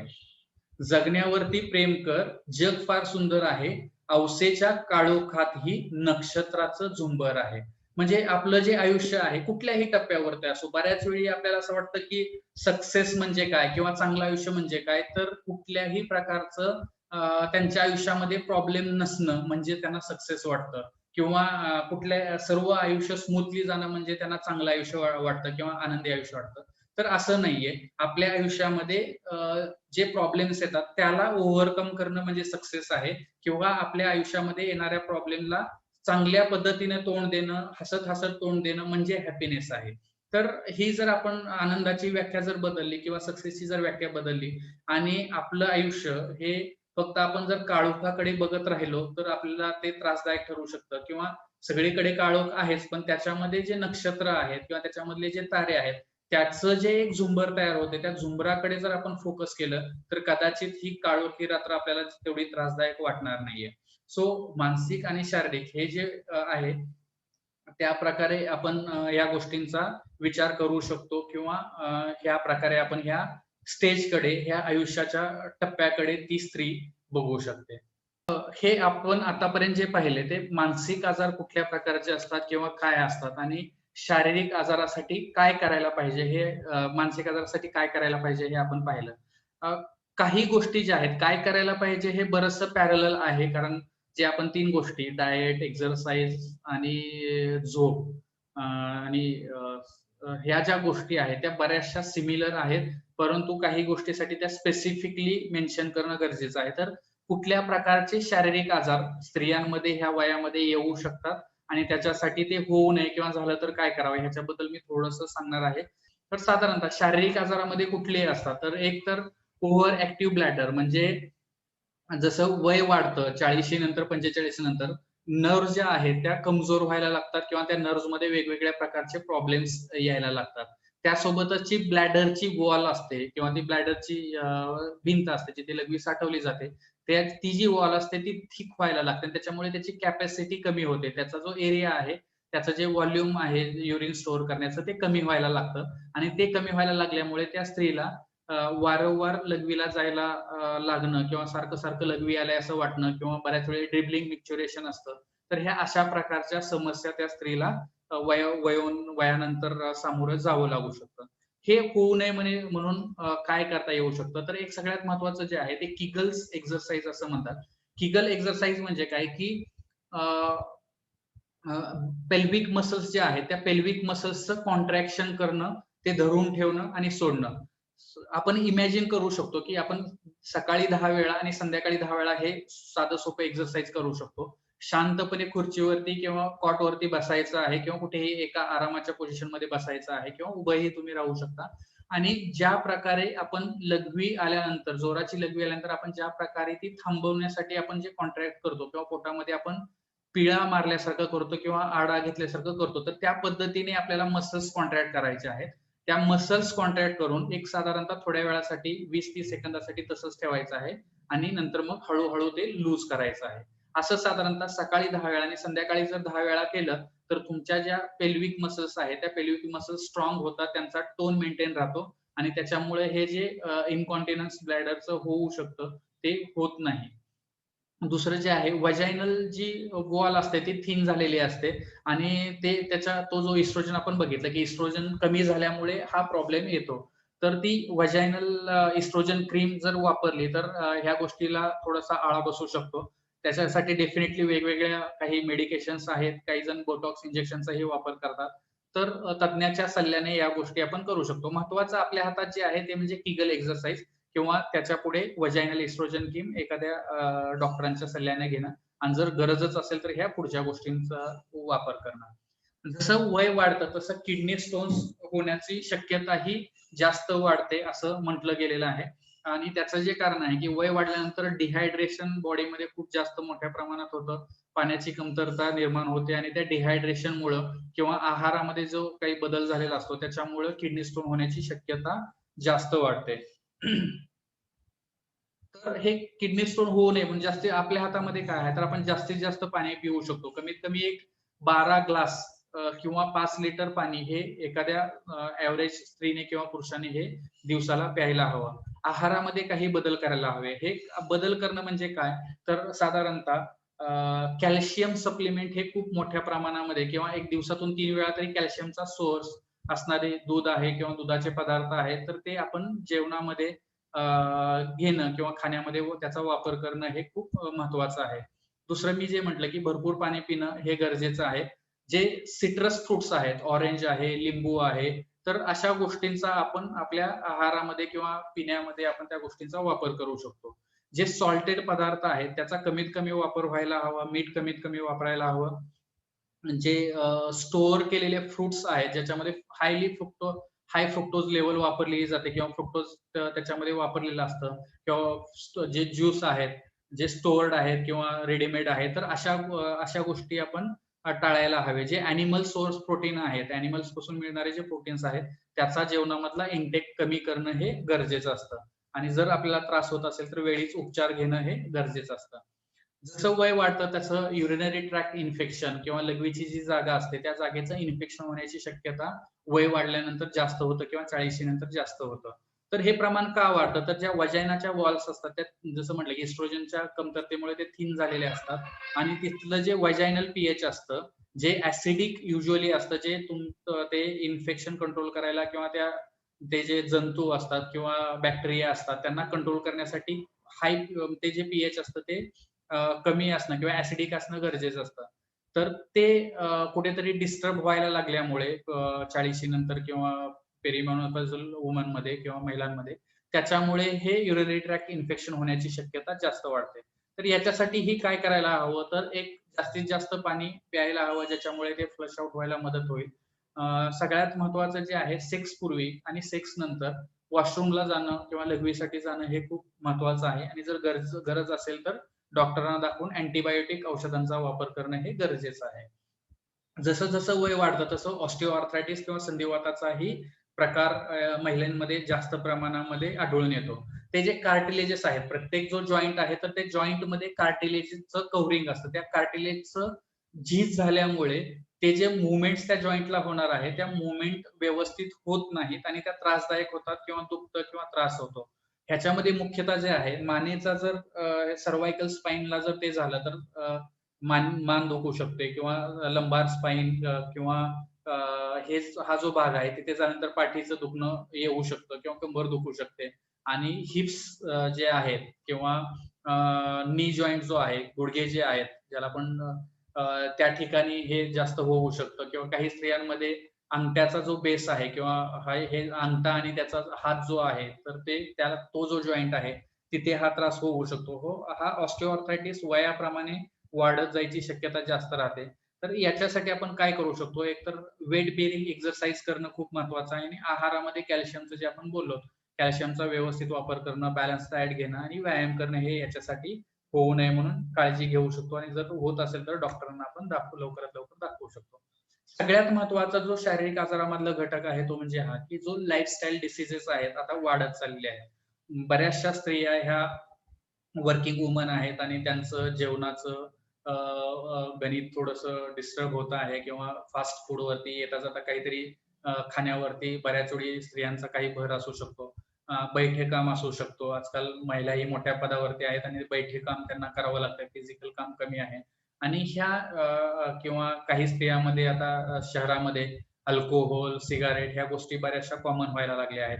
तर हे जे लाईफस्टाईल आहे, त्या लाईफस्टाईलमुळं डिसीजेस जे लाईफस्टाईल डिसीजेस होत आहेत, तर ते व्हायचं प्रमाण खूप स्त्रियांमध्ये वाढलेलं आहे. सगळ्यात महत्त्वाचं जे आहे ते म्हणजे उच्च रक्तदाब किंवा बीपी ज्याला आपण बीपीचा आजार असं म्हणतो किंवा हायपरटेन्शन असं म्हणतो, तो हा आजार. दुसरं म्हणजे डायबिटीस, रक्तामधली वाढणारी साखर किंवा ज्याला आपण मधुमेह असं म्हणतो. हा या महिलेमधला म्हणजे 40शी नंतर जे डेथ होतात त्याच्यामध्ये 6 नंबरचं महत्वाचं कारण आहे आणि सगळ्यात महत्वाचं जे कारण आहे ते म्हणजे हृदयाचा आजार किंवा हार्ट अटॅक ज्याला आपण म्हणतो.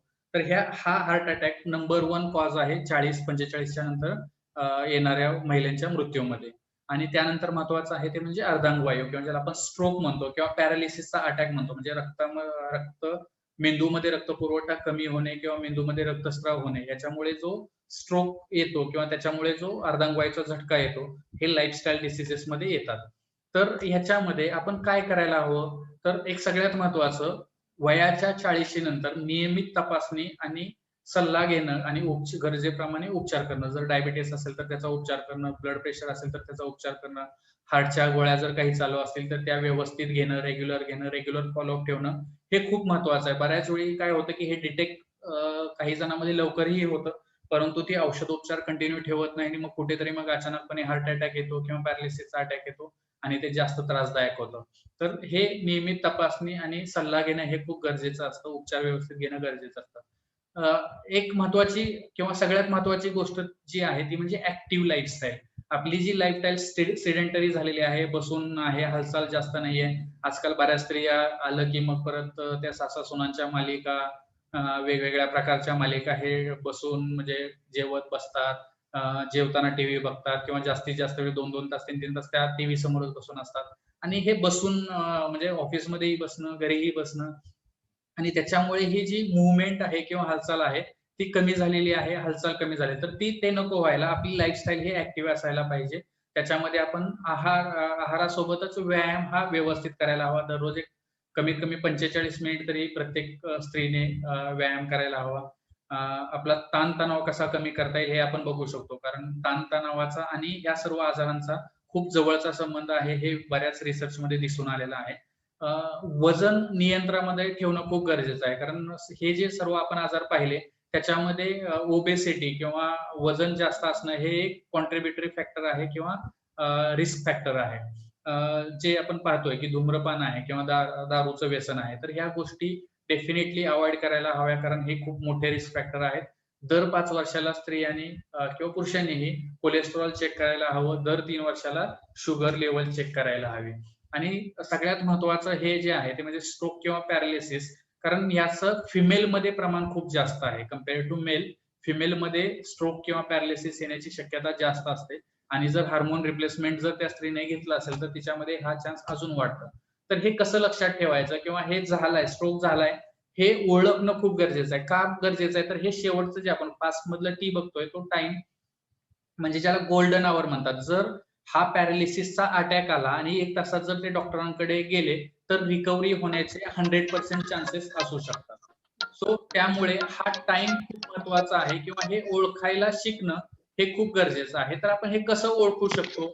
तर हे ओळखण्यासाठी आपण हे फास्ट हे आपण समजू शकतो किंवा हे फास्ट हे आपण न्यूमोनिक आपण वापरू शकतो. FAST fast.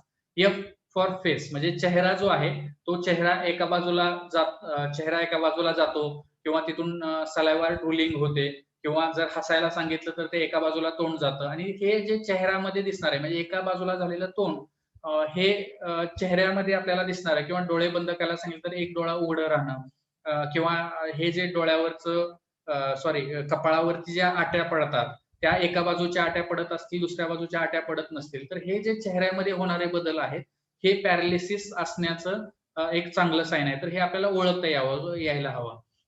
दुसरं ए म्हणजे आर्म म्हणजे आपला जो हात आहे एका बाजूचा कुठला तरी हात उचलता येत नसेल किंवा त्या हातामध्ये शक्ती वाटत नसेल किंवा त्या हाताची शक्ती कमी झाल्यासारखी वाटत असेल तर तो पॅरालिसिसचा झटका असू शकतो किंवा पॅरालिसिसचा अटॅक असू शकतो.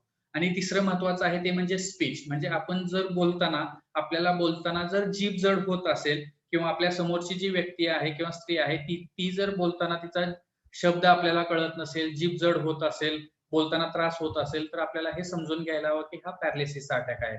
चेहरा, हात आणि बोलणं ह्या 3 गोष्टी जर ओळखल्या याच्यापैकी कुठलेही आपल्याला लगेचच दिसलं आणि जर 1 तासामध्ये ज्याला आपण गोल्डन आवर म्हणतो किंवा शेवटचं टी जे आहे ते टाइम ह्या जर वेळेत आपल्याला जर ते कळलं आणि आपण लगेचच उपचार घेतला तर डेफिनेटली त्याच्यामध्ये वेळीच उपचार मिळू शकतो आणि तो पॅरालिसिसचा अटॅक आहे तो लवकरात लवकर कव्हर होऊ शकतो. पुढचा जो शारीरिक धोका आहे किंवा शारीरिक आजार आहे जो 40 नंतर महत्वाने दिसून येतो तो म्हणजे स्किन कॅन्सर किंवा त्वचेचा कर्करोग.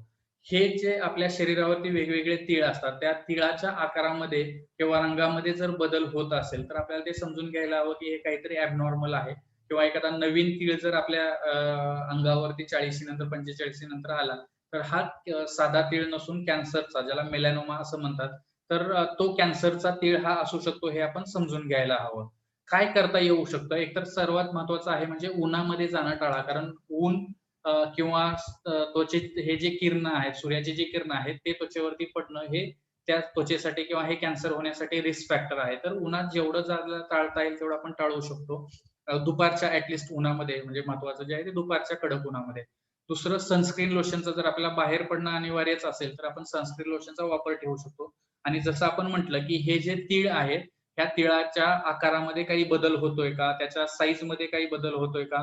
त्याच्या रंगामध्ये काही बदल होतोय का? ह्याच्यावरती लक्ष ठेवणं गरजेचं आहे किंवा एखादा नवीन तीळ आपल्या शरीरावरती येतोय का? हे लक्ष ठेवणं गरजेचं आहे. जर तसं वाटत असेल किंवा होत असेल, तर त्वचेच्या डॉक्टरांना किंवा सर्जनला दाखवून घेणं हे गरजेचं आहे आणि ते कॅन्सरचा वगैरे तर त्वचेचा कॅन्सर तर नाही आहे हे बघून घ्यायला हवं. वेळीच बघितलं तर आपण त्याचा उपचार लवकरात लवकर करू शकतो.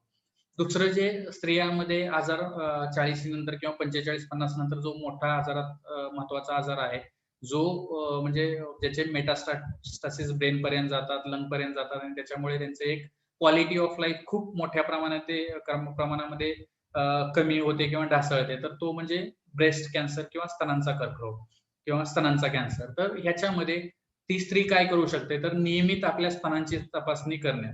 सेल्फ एक्झामिनेशन स्वतःची जी ब्रेस्ट आहे ते स्वतःच्या हाताने नियमितपणे महिन्यातून करू शकता किंवा आठवड्याला चेक करू शकता की त्याची कन्सिस्टन्सी मध्ये काही बदल होतोय का ते तिथे काही गाठ येते का किंवा ते पहिलं जे सॉफ्ट होते ते आता हार्ड होत चाललंय का किंवा कुठल्या भागामध्ये काही बदल होतोय का हे जर आपण नियमितपणे ती स्त्री जर तपासणी करत राहिली तर स्वतःच्या ब्रेस्टमध्ये होणारा जो बदल आहे स्तनामध्ये होणारा जो बदल आहे तो तिला स्वतःला लवकर जाणवू शकते किंवा गाठ असेल तर ती लवकरात लवकर जाणवू शकते आणि ते दिसल्यानंतर लगेचच जर डॉक्टरांचा सल्ला घेतला तर मात्र वेळेत उपचार म्हणजे वेळीच त्याचं डायग्नोसिस होऊ शकतं आणि वेळेत त्याचा उपचार होऊ शकतो. दर 2 वर्षाला 50 वर्षानंतर जे आहे 40 पर्यंत 40 ते 50 आपण सेल्फ एक्झामिनेशन करू शकतो. पुढेही सेल्फ एक्झामिनेशन कंटिन्यू ठेवू शकतो. परंतु 50 नंतर मग मात्र दर 2 वर्षाला डॉक्टरना दाखवून ब्रेस्टचे एक्झामिनेशन करून घेणं गरजेचं असतं. आणि 40 वर्षानंतरच दर वर्षाला मॅमोग्राम म्हणजे स्तनांचा एक्स-रे किंवा छातीचा जो एक्स-रे आहे, ब्रेस्ट जे आहे त्या ब्रेस्टचा एक्स-रे करून घेणं गरजेचं असतं. ज्याच्यामध्ये काही कॅन्सरचं जर काही हे आहे, तर ते जर येत असेल तर ते लवकर इनिशियल स्टेजमध्ये ते ओळखता येऊ शकतं आणि त्याप्रकारे त्याचा उपचार करता येऊ शकतो. एक सगळ्यात महत्त्वाचं जे आहे ते म्हणजे ज्यावेळी वय वाढतं किंवा जे आपण म्हणतो की मेनोपॉज होतो, त्या मेनोपॉज नंतर इस्ट्रोजन कमी होतं आणि त्या इस्ट्रोजनच्या कमतरतेमुळे कॅल्शियमवरतीही त्याचा परिणाम होतो किंवा कॅल्शियमचा स्टोरेज, कॅल्शियम शरीरामधलं कमी होऊन ते हाडं ठिसूळ व्हायला लागतात किंवा त्याचं ऑस्टिओपोरोसिस आपण त्याला असं म्हणतो, तर ते हाडं ठिसूळ व्हायला लागतात. त्यातूनच जर कॅल्शियमची जर अजून कमतरता असेल, जेवणातून जर म्हणजे स्वतः त्या स्त्रीचं जर स्वतःकडे दुर्लक्ष होत असेल, जेवणाकडे दुर्लक्ष होत असेल, जेवण व्यवस्थित नसेल किंवा हे जे सर्व न्यूट्रिएंट्स व्यवस्थित शरीरात जाणं गरजेचं आहे, ते जेवणातून जात नसतील, तर मग त्या कॅल्शियमच्या कमतरतेमुळे किंवा व्हिटॅमिन डीच्या कमतरतेमुळे अजूनही ऑस्टिओपोरोसिस व्हायची शक्यता जास्त वाढते किंवा हाडं ठिसूळ व्हायची शक्यता जास्त वाढते. तर एकतर सगळ्यात महत्त्वाचं आहे याच्यासाठी, की आहार जे आहे तो आपण बॅलन्स डाएट घेणं गरजेचं आहे. आहारामध्ये दूध आणि दुधाचे पदार्थ कमीत कमी दिवसातून 2 वेळा तरी दूध किंवा दुधाचे इतर पदार्थ, पनीर असेल, ताक असेल, दही असेल किंवा सकाळी उठल्यानंतर आणि रात्री झोपताना 1 कप दूध पिणं हे सुद्धा खूप चांगली गोष्ट ठरू शकते. तर हे आहारामध्ये किंवा कॅल्शियमचे जे सोर्सेस आहेत, सीताफळ आहे, तर ते ह्या गोष्टी आपण जेवणामध्ये किंवा खाण्यामध्ये घेऊ शकतो.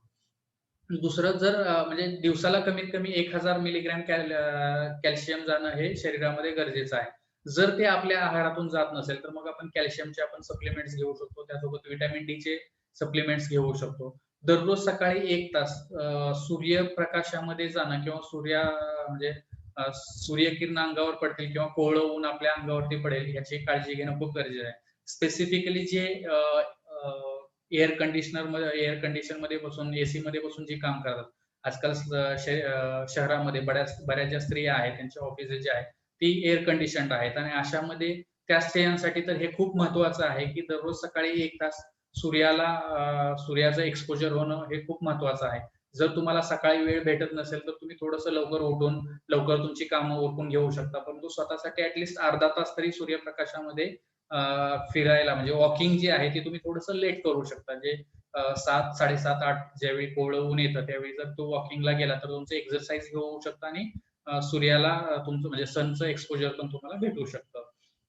त्यासोबतच महत्त्वाचं आहे ते म्हणजे 30 मिनिटं ते 45 मिनिट दररोज व्यायाम करणं. याच्यामध्ये वेट बेअरिंग असेल किंवा मसल स्ट्रेंथनिंगचे जे एक्सरसाइज आहे, ते एक्सरसाइज आपण त्या स्त्रिया करू शकतात. सगळ्यात महत्त्वाचं एक कुठलं, की आजकाल डाएटचे खूप फॅड यायला लागलेत. हे डाएट, ते डाएट, असं डाएट, तसं डाएट आणि त्याच्यातून काय होतं, की महत्त्वाचे जे न्यूट्रिएंट्स आहेत ते स्त्रियांच्या शरीरामध्ये जात नाही.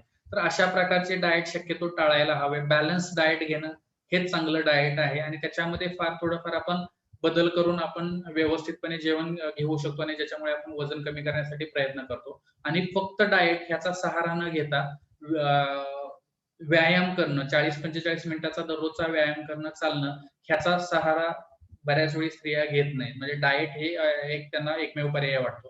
तर डाएटपेक्षा जास्त महत्त्वाचं आहे ते म्हणजे एक्सरसाइज आणि रात्रीचं वेळेवरती झोपणं आणि सकाळी वेळेवरती उठणं. ज्या स्त्रिया रात्री जागरण जास्त करतात त्यांच्यामध्ये ओबेसिटीचा धोका जास्त असतो, हे बऱ्याच स्टडीमध्ये दिसून आलेलं आहे. तर ह्या अशा प्रकारचे फॅट डाएट करण्यापेक्षा बॅलन्स डाएट घेणं गरजेचं आहे. सगळ्यात महत्त्वाचं जे आपण बोललो, की टीव्ही समोर बसणं. आजकाल एका जागी बसून एकतर मोबाईल किंवा टीव्ही. मोबाईलमध्ये मग ते WhatsApp, सोशल मीडिया, Facebook ते एका जागी बसून स्क्रोल करतात किंवा फोन आला की ते 10-10, 15 मिनिट एका जागी बसून बोलतात.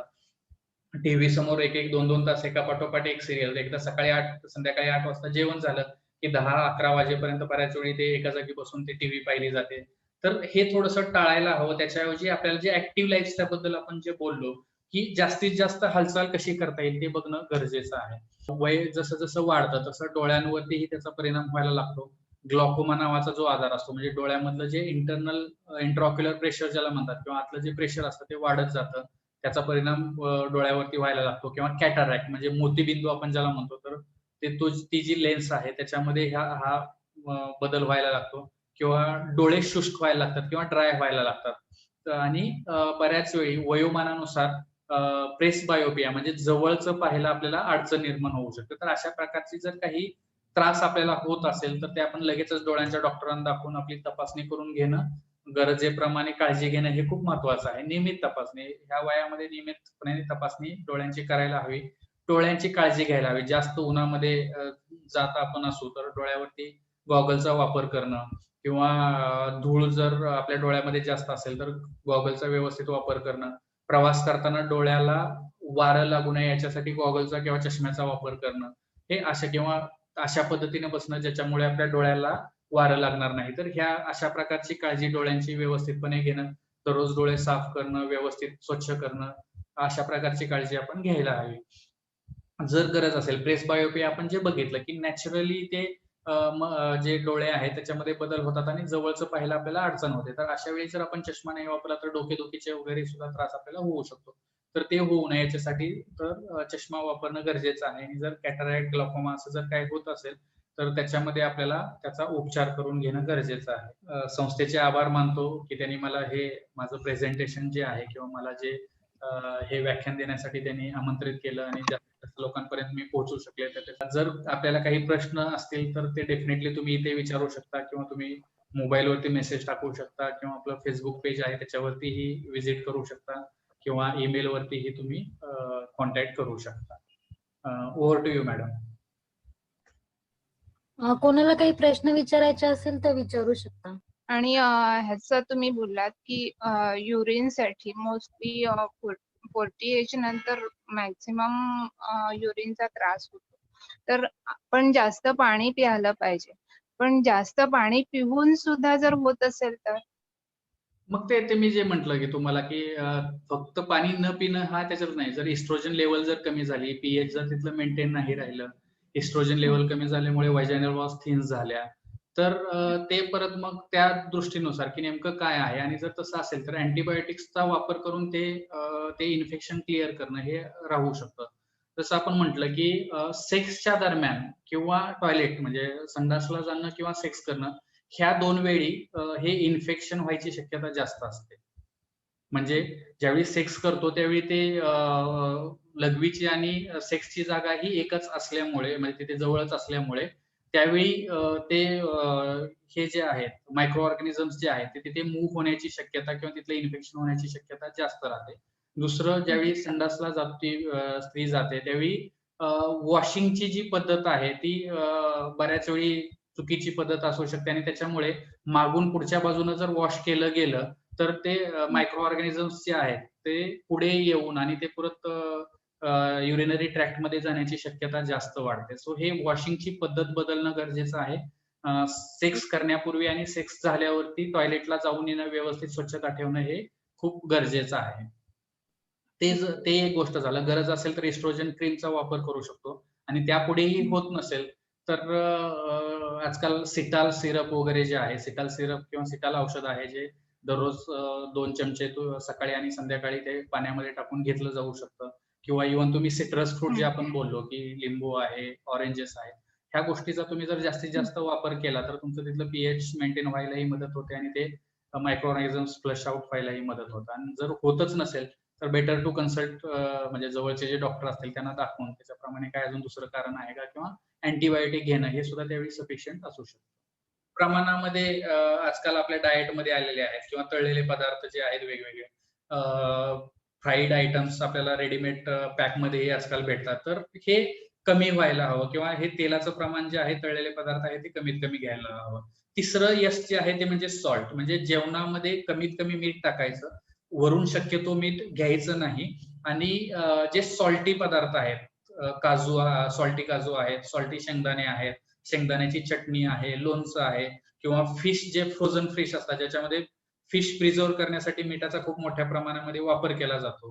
तर सॉल्टी ज्या गोष्टी आहेत त्या आपण टाळायला हव्या, किंवा बंद करायला, किंवा कमीत कमी घ्यायला हव्या. तर हे SOS आपल्याला पाळायला हवं.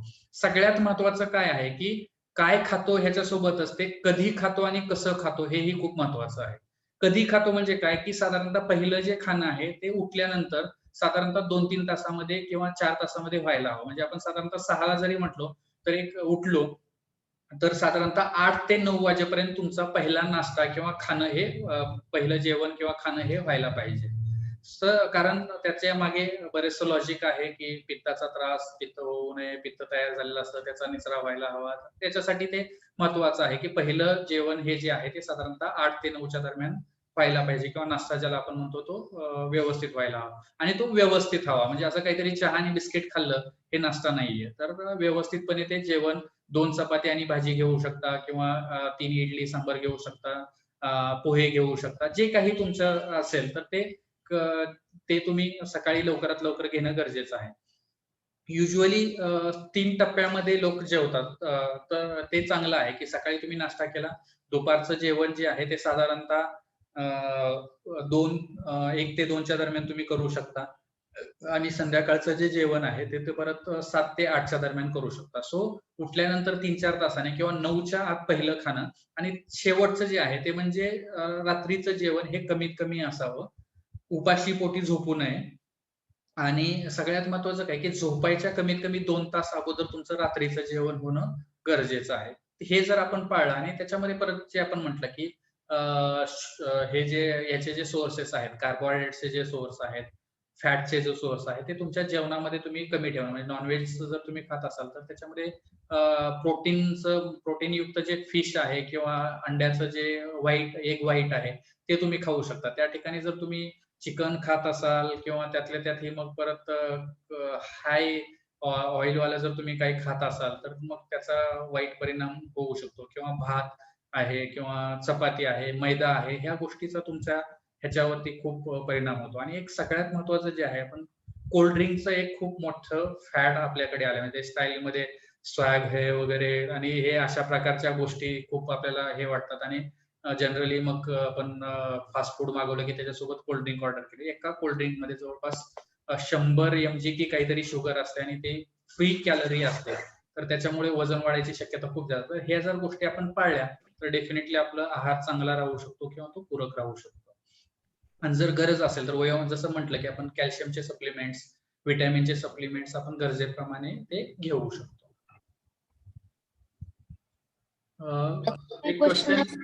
एक क्वेश्चन आलाय, अटिपिकल डिप्रेशन बद्दल थोडी माहिती मिळेल का?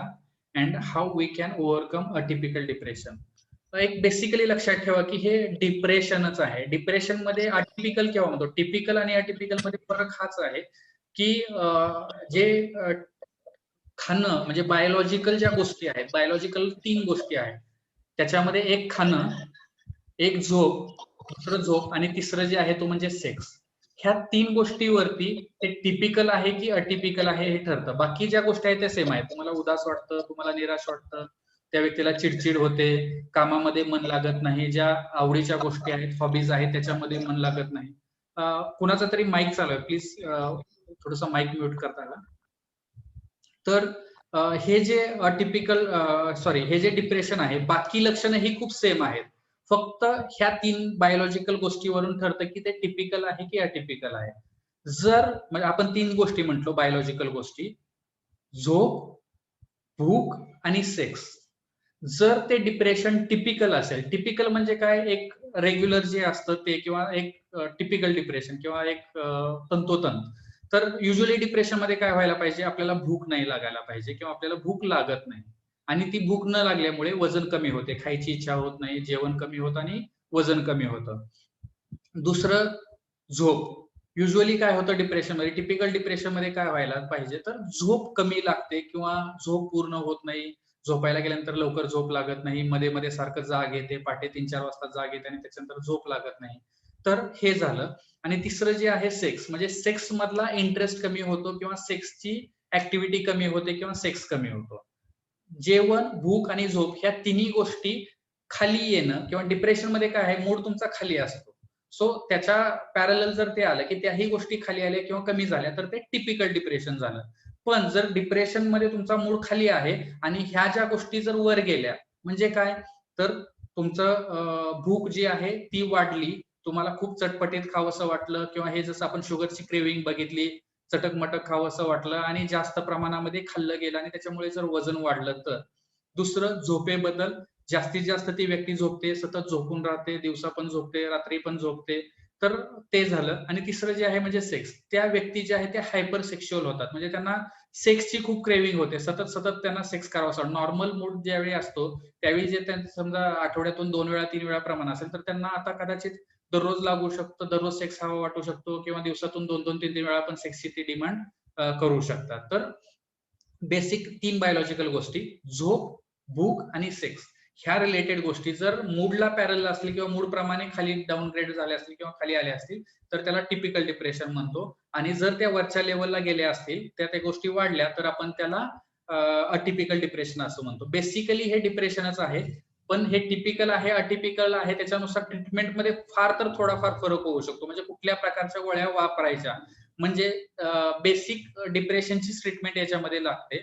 फक्त गोळ्यांमध्ये थोडाफार फरक होतो, की समजा जर कमी झोप येणारी एखाद्या व्यक्तीला जर झोप येत नसेल, तर त्याच्यामध्ये आपण थोडीशी झोपेची गोळी ऍड करतो किंवा अशी अँटी डिप्रेसंट देतो की ज्याचा साईड इफेक्ट हा चांगली झोप लागणं असू शकतो.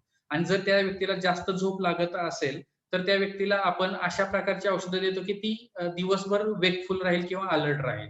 फॉर एक्झाम्पल, जे मिर्टाझॅपिन नावाची जी गोळी आहे, ती युजली ज्यांना झोप कमी लागते, भूक कमी लागते, त्यांना दिली जाते. कारण त्या मिर्टाझॅपिनचा सिडेशन किंवा जास्त झोप येणं किंवा ड्राउझीनेस येणं हा साईड इफेक्ट त्याचा वापर होऊ शकतो. आणि मिर्टाझॅपिनच्या लो डोसमध्ये भूक पण जास्त लागते, तर ती भूक वाढण्यासाठी ती गोष्ट त्याला मदत करू शकते.